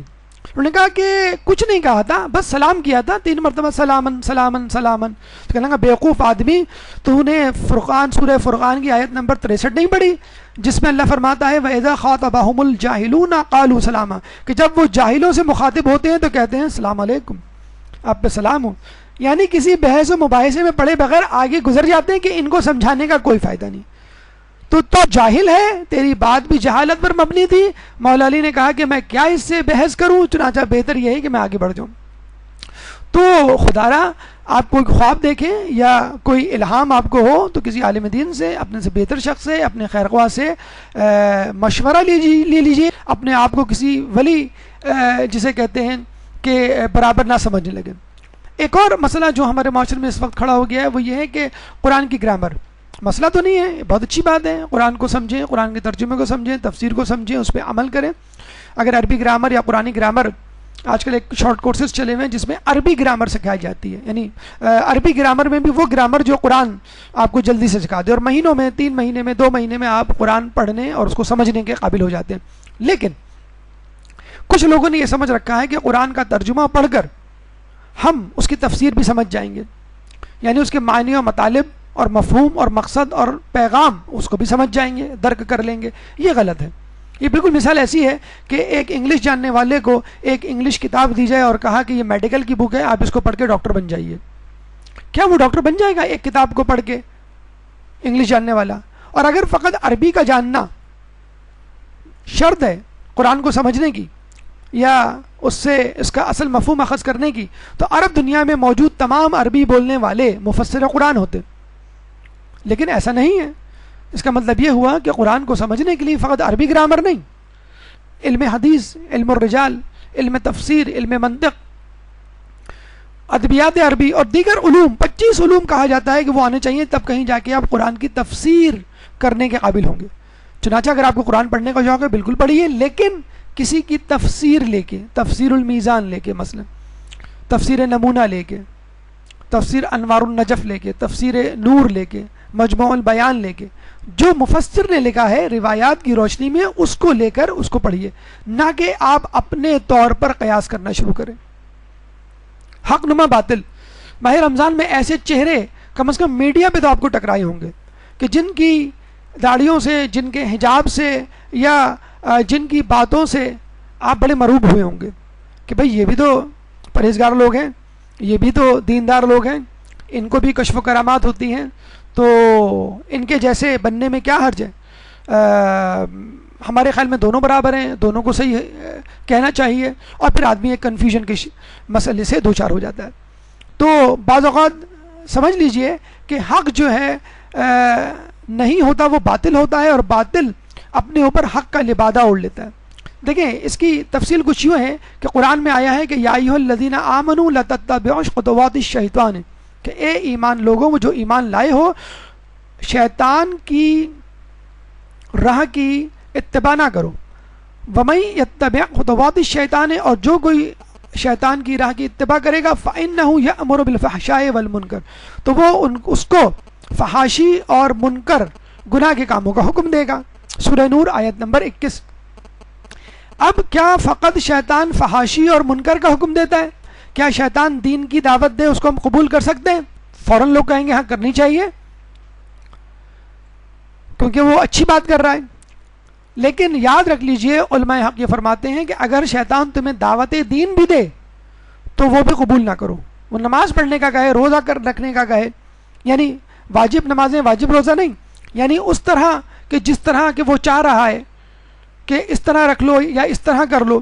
یا ایک طرف بلا رہا ہے کہ یہاں پہ اچھی باتیں ہو رہی ہیں اور اس پروگرام کو دیکھ لو یا اس درس کو سن لو، تو وہ شیطان کی دعوت ہوتی ہے کہ وہ شروع میں تو اچھی باتیں کرے گا، اس کے بعد وہ اپنی انحرافی گفتگو پر آ جائے گا. جیسا ہم نے بتایا کہ ایک جیسے ویب سائٹ ہے alislam.org قادیانیوں کی، اگر اس پہ آپ چلے جائیں تو آپ کہیں گے اس میں تو کوئی ایسی بات نہیں جس پہ آبجیکشن کیا جا سکے.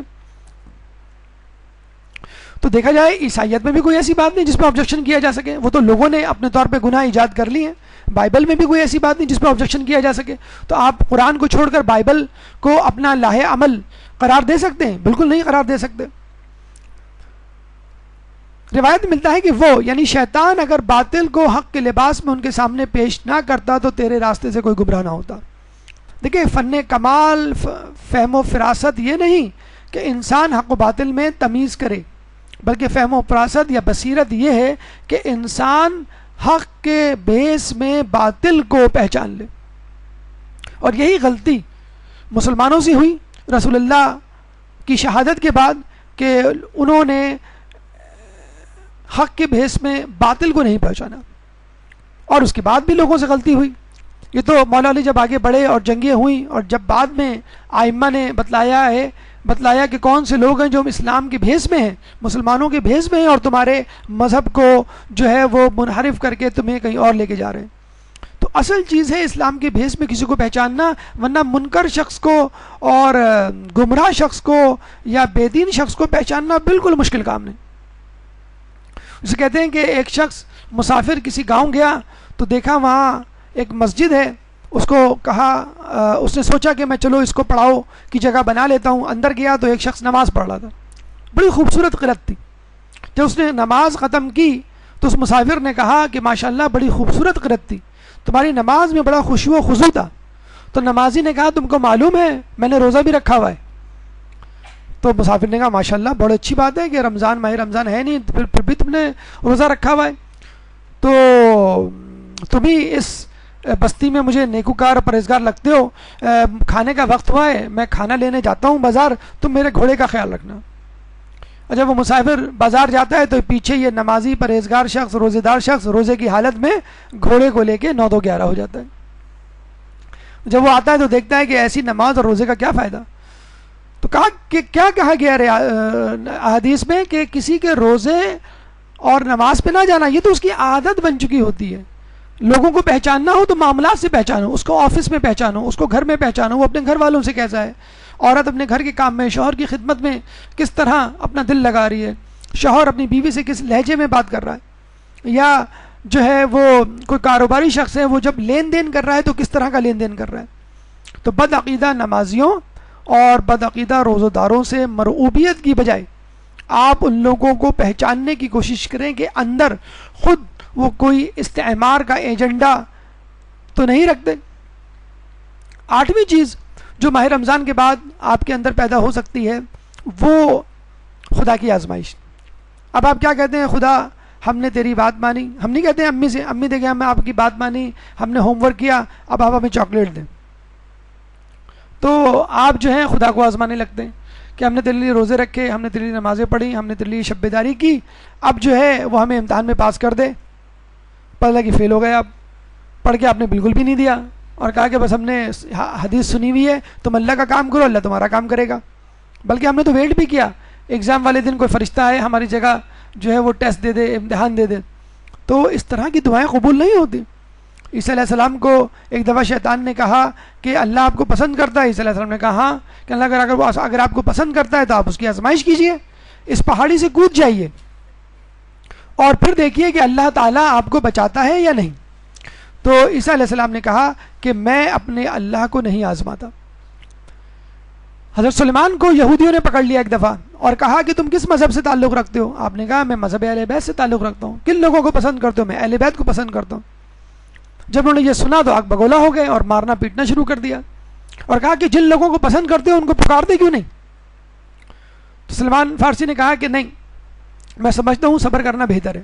اگر چاہتے تو بڑا اچھا موقع تھا، پکار لیتے رسول کو، ائمہ کو، علی کو، بھائی میری مدد کیجئے، پتہ چل جاتا نعوذ باللہ کہ محبت کرتے ہیں کہ نہیں. کیا کہا کہ نہیں، میں سمجھتا ہوں کہ صبر زیادہ بہتر ہے. جب کہتے ہیں کہ وہ مار مار کے ہلکان ہو گئے تو دیوار شق ہوئی، رسول نمودار ہوئے اور کہا اے سلیمان ان یہودیوں کے لیے بد دعا کرو کیونکہ اب ان میں سے کوئی بھی راہ راست پہ نہیں آنے والا۔ سلیمان نے بد دعا کی، اسی وقت ان یہودیوں کے ہاتھ میں جو لاٹھیاں تھیں وہ سانپ بن گئی اور ہر سانپ نے اپنے اپنے یہودی کو کھا لیا، بالکل وہی معجزہ جو موسیٰ علیہ السلام کے زمانے میں ہوا تھا۔ تو موسیٰ علیہ السلام کے معجزے تو اہل بیت کے چاہنے والوں کے ہاتھوں سے سرزد ہوتے ہیں، آپ کہاں ہمارے اہل بیت کو انبیاء سے ملا رہے ہیں۔ تو کچھ لوگ سمجھتے ہیں کہ بس ہم نے ماہ رمضان میں عبادت کر لی، کافی ہے، اب آرام کریں گے، 3-4 دن خوب کھائے پیئیں گے کیا، بس ہم جو ہے وہ خوب ٹی وی دیکھیں گے، خوب گناہ کریں گے۔ بہت عرصے سے زبان رکی ہوئی تھی، جسے کہتے ہیں جام ہو گئی تھی، کہیں زنگ تو نہیں لگ گیا، ذرا زبان چلائیں، تھوڑی سی دھار لگائیں، غیبت کریں، جھوٹ بولیں تاکہ پتہ تو چلے کہ زبان کام بھی کر رہی ہے کہ نہیں، کیونکہ غیبت اور جھوٹ اور توہین مومن کے علاوہ اس زبان کا کوئی کام ہی نہیں رہا۔ احادیث و روایت اگر یاد ہو تو انسان گفتگو کرے، کسی محبت کرے تو اس کی تعریف کرے، تو انسان آرام اور آسائش میں مبتلا ہو کر گناہ میں مبتلا ہو جاتا ہے۔ نواں مسئلہ جو انسان کے ساتھ پیدا ہوتا ہے ماہ رمضان کے بعد وہ یہ کہ انسان سمجھتا ہے کہ میں متقی پرہیزگار ہوں اور میں اب اللہ کی سائبان میں، اللہ کی سایہ عاطفت میں اور اللہ کے پسندیدہ بندوں میں شامل ہو گیا ہوں، اب شیطان مجھ کو نہیں بہکائے گا کیونکہ میں اللہ کا فیوریٹ بندہ بن گیا ہوں، بہکائے گا تو بھی اللہ مجھے بچا لے گا۔ حالانکہ آپ یاد رکھ لیجئے شیطان نے گویا قسم کھائی تھی جب راندہ درگاہ ہوا تھا کہ قالا فبما اغویتنی، جس طرح تو نے مجھے گمراہ کیا ہے، خدا کو چیلنج کیا ملعون نے، لأقعدن لهم صراطک المستقیم، میں تو اسی تیری ہی صراط مستقیم پر بیٹھوں گا، کسی اور کے صراط مستقیم پہ نہیں بیٹھوں گا، کسی اور کی صراط پہ نہیں بیٹھوں گا۔ اور عربی میں جب کسی فعل کے ساتھ نون تشدید لگ جاتا ہے تو اس میں تاکید، وہ بھی بہت زیادہ تاکید آ جاتی ہے۔ اگر جزم لگ جائے لأقعدن تو یہ بھی تاکید ہے، لیکن تشدید لگ گیا لأقعدن اور زیادہ تاکید۔ اچھا خود لأقعدن میں شروع میں لام لگا ہوا، یہ بھی لام تاکید۔ تو ایک فعل میں، ایک امر میں 3 تاکیدیں موجود ہیں، لام تاکید، تشدید جو خود 2 تاکید کے برابر ہے۔ لأقعدن میں ضرور بالضرور بیٹھوں گا، کہاں؟ صراط مستقیم پہ۔ پولیس والے کہاں بیٹھے ہوتے ہیں؟ جہاں پہ سگنل ٹوٹنے کا اندیشہ ہوتا ہے، کسی ٹوٹی ہوئی سڑک پہ یا جہاں پہ ٹریفک کم ہو وہاں نہیں بیٹھیں گے، اس جگہ بیٹھیں گے جہاں پر ان کو اندیشہ ہے۔ آپ تو ماشاءاللہ کرو پل بھی بن گئے، برج بن گئے، جیسے آپ پل کاٹتے ہیں تو ایک دم سے جسے کہتے ہیں کہ پولیس والے نمودار ہو جاتے ہیں، آپ سمجھتے ہیں پتنی یہ اوپر سے ان کا نزول ہوا ہے یا کسی درخت کی اوٹ میں کھڑا ہوا ہوگا۔ آپ جو بڑے مزے سے اسکوٹر لے کر سگنل توڑتے ہوئے چلے جاتے ہیں تو وہ اسی جگہ تو کھڑا ہوگا جہاں اس کو امکان ہے کہ یہاں پر کسی سگنل توڑنے والے کا یا جسے کہتے ہیں کہ اصول توڑنے والے کا گزر ہوگا۔ آیت اللہ دست غیب جسے کہتے ہیں کہ نماز پڑھنے جا رہے تھے تو شیطان سے ملاقات ہوئی، شیطان کو دیکھا تو مسجد کے باہر کیا کر رہا ہے، تیرا مسجد سے کیا کام؟ کہنے لگا کہ میں اپنے دوستوں کا انتظار کر رہا ہوں، یعنی اپنے کلائنٹس کا انتظار کر رہا ہوں کہ باہر نکلیں تو میں ان کو بہکاؤں۔ تو شیطان کیسینوں میں، جوا خانوں میں، شیطان جو ہے وہ قہبہ خانوں میں یا ایسی محفلوں پہ جہاں پہ بے پردگی ہے، مکس گیدرنگ ہے، میوزک ہے، یہاں جا کے لوگوں کو کیا بہکائے گا؟ یہ تو لوگ سدھرے ہوئے ہیں، سینما ہالز میں جا کے کیا بہکائے گا؟ وہ تو مدرسے آ کے بہکائے گا، مسجد آ کے بہکائے گا، مسجد میں جو ہے لوگوں سے غیبت کروائے گا کہ فلاں مولوی نے یہ کہہ دیا، دیکھو کہتے کچھ ہیں کرتے کچھ ہیں، ان کے گھر والوں کو تو ہم نے دیکھا ہے کوئی بھی جسے کہتے ہیں ڈھنگ سے حجاب نہیں کرتا۔ تو وہ ایسی باتیں مسجدوں میں کروائے گا، مدرسوں میں کروائے گا اور مومنوں کے درمیان کروائے گا۔ دینداروں کو جنہوں نے لعلکم تتقون کی منزل پا لی ہے، شیطان 3 موقعوں پر ان کو ورغلاتا ہے، غصے کی حالت میں، 2 آدمیوں میں فیصلہ کرنے کے دوران اور نامحرم کے ساتھ تنہائی میں۔ یہ 3 مواقع ہیں۔ آپ نے دیکھا ہوگا کہ دیندار ہوتے ہیں، نمازی پرہیزگار ہوتے ہیں، لیکن جب کسی بات پہ غصہ آتا ہے تو پتہ ہی نہیں چلتا کہ ان کا تقویٰ کہاں چلا گیا۔ جب بچوں کے درمیان عدل کرتے ہیں تو ایک بچے کو بہت زیادہ جسے کہتے ہیں کہ پیار کرتے ہیں اور ایک کو بہت زیادہ لتاڑتے ہیں، اور نامحرم کے ساتھ تنہائی میں اس کا جسے کہتے ہیں کہ فیصلہ آپ لوگ کریں گے۔ اور آپ کو معلوم ہے جس طرح انٹرنیٹ اور دیگر میڈیا کا استعمال ہو رہا ہے تو نامحرم کے ساتھ تنہائی میں کس طرح گناہوں میں ملوث ہو جاتا ہے، یہ شیطان کے لیے بہت آسان کام ہے۔ تنہا پرواز، دیکھیں ایک تو ہوتا ہے تنہا رہنا، تنہا ہو جانا، اور ایک ہوتا ہے آدمی یہ فیصلہ کر لے کہ بس اب مجھے کسی رہنما، کسی استاد، کسی عالم، کسی مرجع تقلید کی ضرورت نہیں، بلکہ اب تو مجھے قرآن و حدیث کی بھی ضرورت نہیں، اب میری عقل راست پر آ چکی ہے، اب میں اپنی عقل سے فیصلہ کر لوں گا کہ مجھے کیا کرنا ہے، اور آپ تنہا پرواز کرنے کے لیے نکل کھڑے ہوتے ہیں۔ تو یاد رکھ لیجئے اللہ کا ہاتھ جماعت پر ہے، اکیلے آدمی کو ہمیشہ کوئی نہ کوئی مسئلہ دوچار ہوتا ہے۔ کہتے ہیں کہ ایک شخص نے کسی تاجر سے قرض لیا اور لکھت پڑھت نہیں کی، اس تاجر کا انتقال ہو گیا، مسجد میں خبر آئی، مسجد میں لوگوں کے ساتھ یہ بیٹھا ہوا تھا، اس نے اچانک کھڑے ہو کے کہا کہ میں نے مرحوم تاجر سے اتنی رقم ادھار لی ہوئی ہے جو مجھے لوٹانی ہے۔ لوگوں نے کہا لیکن اس کا تذکرہ کرنے کی کیا ضرورت تھی؟ اس شخص نے کہا کہ اس لیے ضرورت تھی کہ میں نے کوئی لکھت پڑھت نہیں کی تھی، اب چونکہ یہ مر چکا ہے چنانچہ دعویٰ نہیں کر سکتا، اور کسی نے جسے کہ دیکھا بھی نہیں تھا تو شہادت دینے والا بھی کوئی نہیں، تو میں بڑے آرام سے اس کے پیسے کھا سکتا تھا۔ یہ وسوسہ ابھی میرے ذہن میں اٹھا تھا جو شیطان نے میرے دل میں ڈالا، چنانچہ میں نے چاہا کہ میں لوگوں کو بتا دوں تاکہ اب اس کا قرض واپس کرنا میرے لیے بہت زیادہ ضروری ہو جائے۔ پہلے تو واجب تھا لیکن اب یہ آسان بھی ہو جائے گا۔ تنہائی کا ایک سائیڈ ایفیکٹ کیا ہوتا ہے کہ انسان غیر شرعی دینداری کو اپنا لیتا ہے۔ خواتین مثلا کہ گھر میں کوئی دیندار ہے ہی نہیں، کوئی ڈھنگ سے جو ہے وہ نہ روزے رکھتا ہے نہ نمازیں پڑھتا ہے، سب ٹی وی کے آگے بیٹھے رہتے ہیں، بس ٹھیک ہے میں اپنا کمرہ بند کر کے نماز پڑھوں۔ کتنے لوگوں کو دیکھا گیا کمرہ بند کر کے نماز پڑھے، ارے بھائی کمرہ کھول کے نماز پڑھیں، آپ کے بچے دیکھیں، آپ کے شوہر دیکھیں، آپ کے گھر والے دیکھیں، اور آپ کی دیکھا دیکھی ان کو پتہ چلے کہ نماز کا وقت ہو گیا ہے، وہ ٹی وی آہستہ کر دیں کم از کم، آپ کا دیکھی دیکھی وہ نماز کے لیے کمرے میں آئیں، وہ بھی جائے نماز بچھا کے نماز پڑھیں۔ شوہر صاحب کو چائے کی طلب ہو رہی ہے اور آپ کہہ رہی ہیں میں ذرا نماز غفیلہ پڑھ لوں۔ شوہر صاحب کو کھانا چاہیے، انہوں نے کہا مجھے جوشن کبیر کی عادت پڑی ہوئی ہے، مجھے تو پڑھنا ہے۔ بچوں کو اسکول جانا ہے بھی نہیں، مجھے تو جوشن کبیر پڑھنی ہے، وغیرہ وغیرہ۔ تو دعائیں بھی پڑھنی ہیں آپ کو، نوافل بھی۔ مستحب روزہ عورت شوہر کی اجازت کے بغیر نہیں رکھ سکتی۔ شوہر کی خدمت، بچوں کی تربیت، یہ سب آپ کی عبادت ہی کا جسے کہتے ہیں کہ ذریعہ ہے۔ ایک خاتون کو پتہ چلا کہ آپ چلتے پھرتے سفر میں بھی نماز پڑھ سکتے ہیں نافلہ، انہوں نے نماز پڑھنی شروع کی۔ جب بھی شوہر کے ساتھ جاتی ہیں، شوہر گاڑی ڈرائیو کرتے اور وہ ان کے برابر بیٹھ کے نماز پڑھ رہی ہوتی۔ شوہر ان سے کہتے ہیں کہ شاپنگ پہ چلنا ہے، وہ کوئی جواب ہی نہیں دے رہی، جلدی سے نماز ختم کی، اللہ اکبر اللہ اکبر اللہ اکبر۔ جی آپ نے کیا کہا؟ چلنا ہے۔ کہیں گے میں نے تو طارق روڈ پہ کہا تھا، اب تو نیٹی چیٹی کا پل آ گیا ہے، تو اب بھگتو تم اور نماز پڑھو۔ تو بھئی یہ کون سا طریقہ ہے؟ یہ کون سی ایسی نماز میں ٹھیک ہے اگر شوہر نے خود کہا ہے، وہ بیچارہ خود تو پڑھ نہیں سکتا، نماز پڑھے گا تو نماز وحشت لوگوں پہ واجب ہو جائے گی اس کی۔ تو بھئی یہ کون سا وقت ہے؟ آپ کو معلوم ہے کہ آپ کے شوہر، آپ کے گھر والے آپ کی مستحب عبادت کی بات ہو رہی ہے، مستحب عبادت سے ڈسٹرب ہو رہے ہیں، آپ کے روزہ رکھنے سے گھر والے ڈسٹرب ہو رہے ہیں۔ مثلا آپ سے کام نہیں ہو رہا، آپ سے کھانا پکایا نہیں جا رہا، یا گھر کی صفائی نہیں ہو رہی، ٹھیک ہے آپ نہ رکھ کے، گھر کا کام زیادہ اہم ہے مستحب روزوں سے۔ تو ماہ رمضان میں جو عادت پڑ چکی ہوتی ہے عبادات کی، آپ کہتے ہیں بس مجھے وہی مینٹین رکھنا ہے، اب میں ہمیشہ روزے رکھنے ہیں، مجھے ہمیشہ جو ہے وہ شب بیداری کرنی ہے، مجھے ہمیشہ جو ہے وہ تمام نوافلیں، تمام دعائیں پڑھنی ہیں، اور اس کا نتیجہ یہی ہوتا ہے۔ مطلب بی بی سیدہ کی شخصیت ہمارے سامنے ہے کہ وہ چکی پیستی تھی، ایک دن پورے گھر کا کام بھی کرتی تھی، 400 روٹیاں بھی پکاتی تھی اصحاب صفہ اور دیگر افراد کے لیے، اور عبادت بھی مشغول رہتی تھی۔ تو یہ کیوں نہیں ہو سکتا؟ ہم کیوں شدت پسندی کا شکار ہو جاتے ہیں؟ اور اکثر ہوتا یہی ہے کہ ماہ رمضان میں اتنے آگے چلے گئے، اور ماہ رمضان کے بعد نہیں، وہ تو رمضان تھا، رمضان میں ہوتا ہے، شوال میں عبادت نہیں ہوتی، یعنی روزے بھی حرام ہو گئے، نوافل بھی جسے کہتے ہیں کہ آپ کا پڑھنا حرام ہو گیا، تو نہ اس کو حرام بنائیں نہ واجب بنائیں، ایک بیچ کی چیز بنائیں، جتنے روزے رکھ سکتے ہیں رکھیں کنوینئنٹلی۔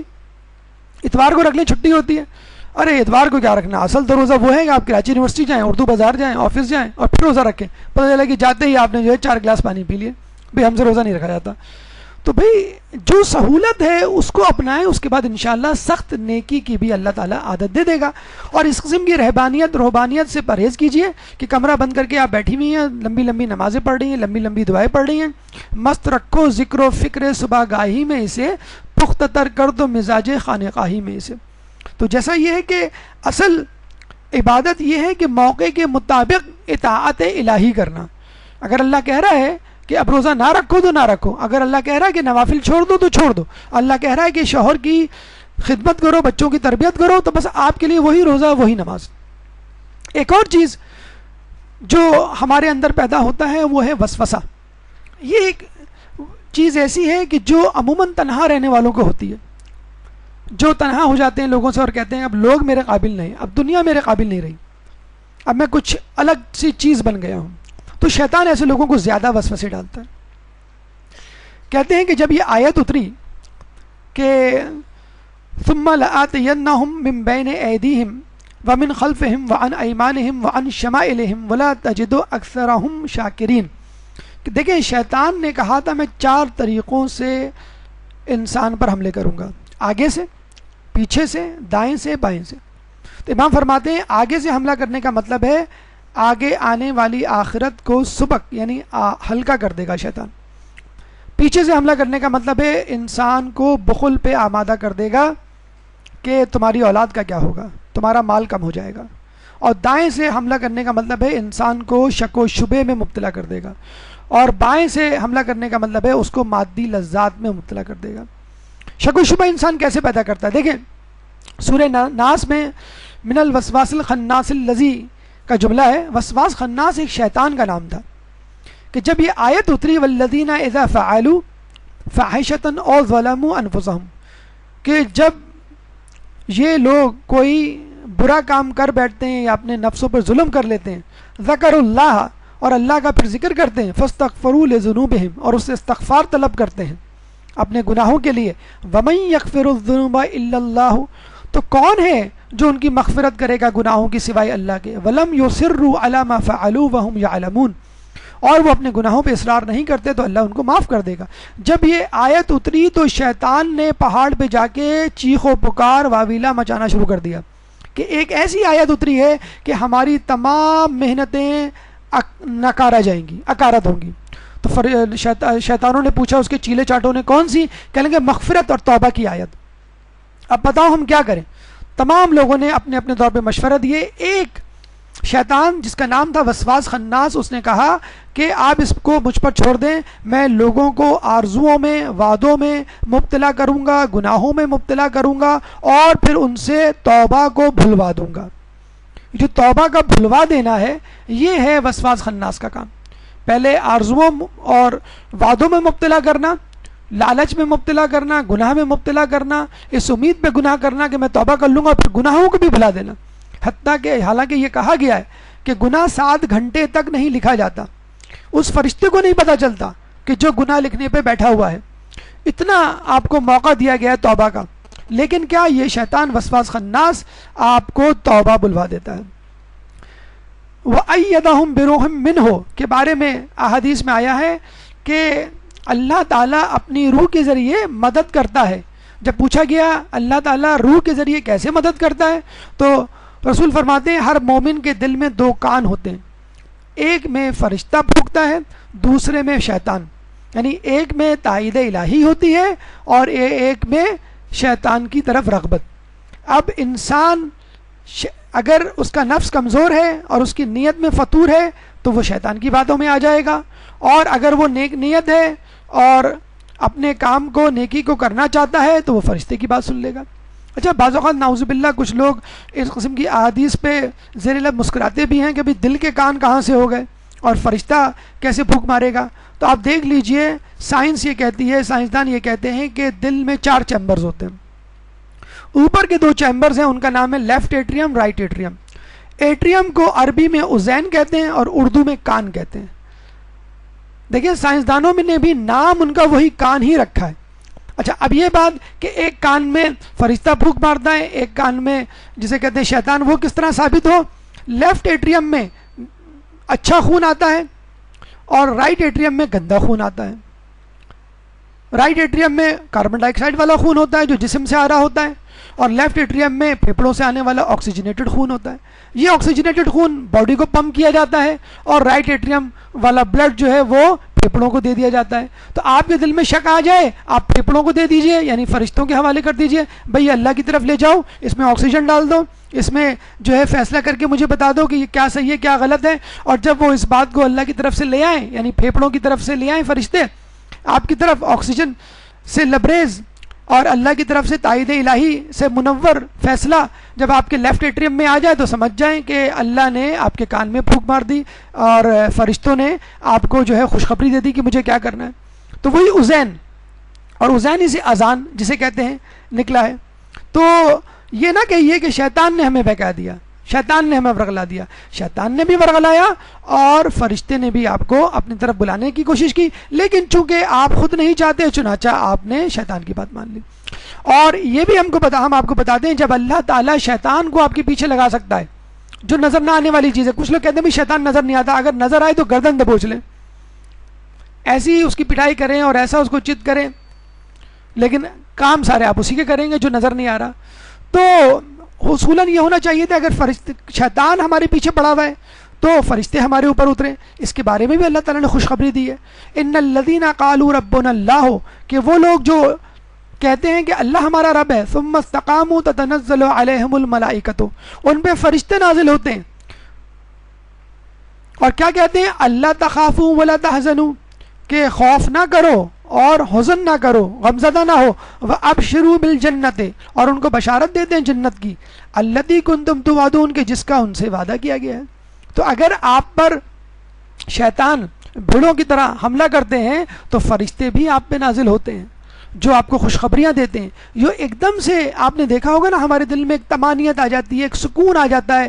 کسی بھی مسئلے میں پھنسے ہوئے ہوتے ہیں، یہ کیسے ہوگا، کیا ہوگا، نماز کیسے ہوگی، روزے کے لیے کیسے اٹھیں گے، روزہ کیسے گزرے گا، یا جسے کہتے ہیں حلال روزی میں کیسے کماؤں گا. ایک دم سے کوئی ترکیب ذہن میں آ جاتی ہے، ایک دم سے کوئی مددگار سامنے آ جاتا ہے، ایک دم سے دل میں ایک سرور اور اطمینان کی کیفیت پیدا ہو جاتی ہے.